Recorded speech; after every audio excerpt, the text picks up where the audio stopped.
Hi guys, my name is Ifedayo and welcome back to my channel.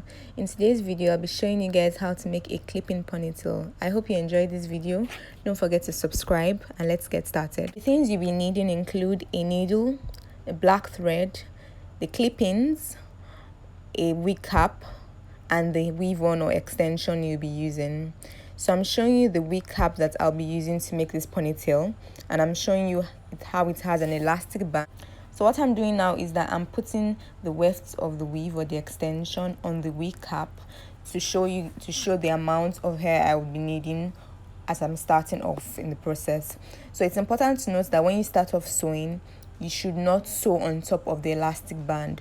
So the part of the wig cap that is going to be expansile or that you're going to pull in and out when you're attaching it to your head should not be sewn.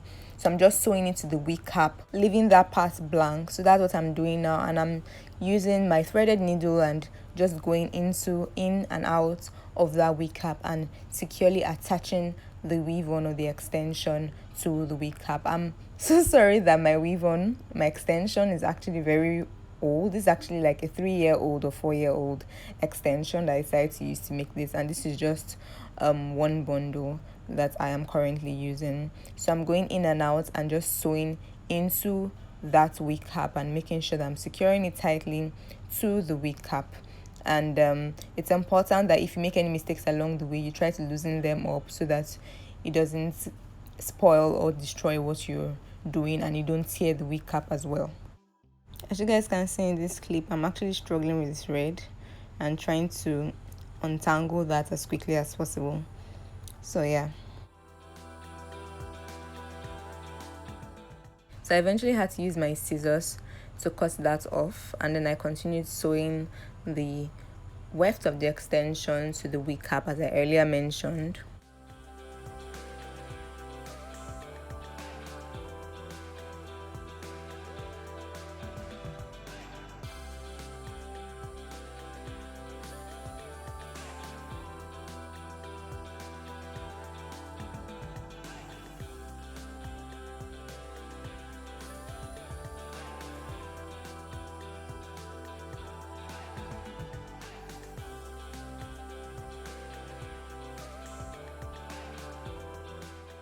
So this is the first line that I sewed on. Then I flipped it backwards to sew the second line on, and this was me trying to make sure that the point where I folded it backwards was secured tight, because that's an area where things can start to get loose as the clipping gets older.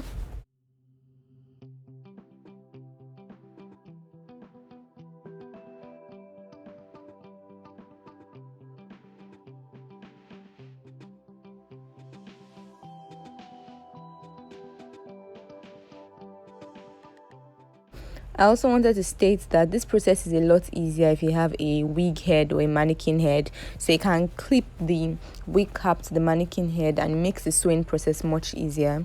So I want to mention that if you have a wig head, I think it's best to do that. Just pin the wig cap to your wig head and sew from there.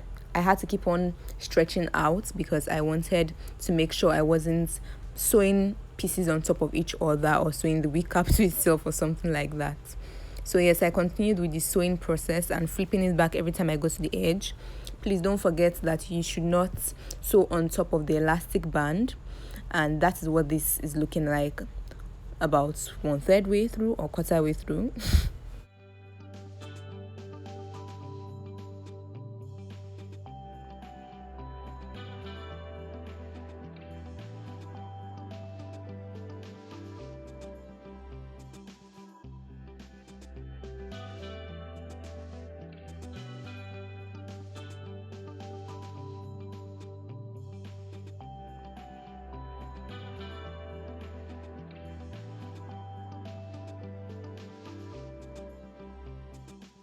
Continue the sewing process. Whenever I finished one thread or one batch of thread, I tied it to the next one and then continue the sewing process. So I'm just showing you. My sister showed me a painting she was doing while I was sewing, and yeah, so I'm just continuing the sewing process and making sure that I'm doing it as quickly as possible, but at the same time being patient, because if you're not patient, you probably end up making mistakes and end up tangling the thread. So I'm doing the same process I mentioned earlier and just sticking to that method.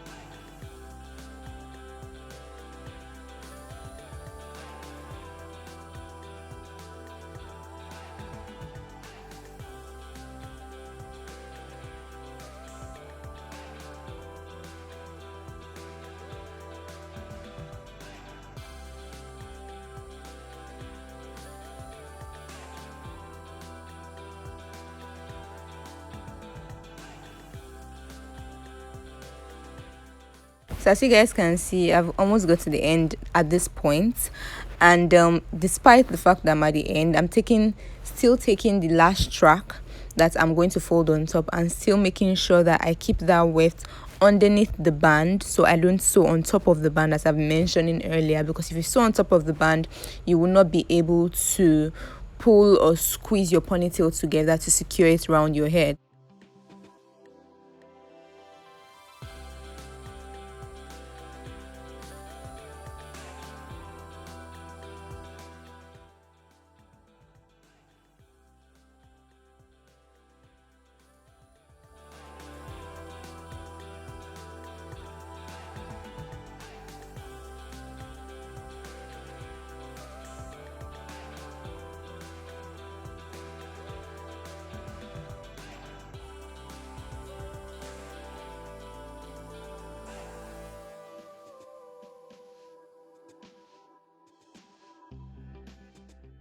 So what I noticed after I finished sewing up to the end of the wig cap was that I had a lot of gaps and I had a lot of weave or extension left.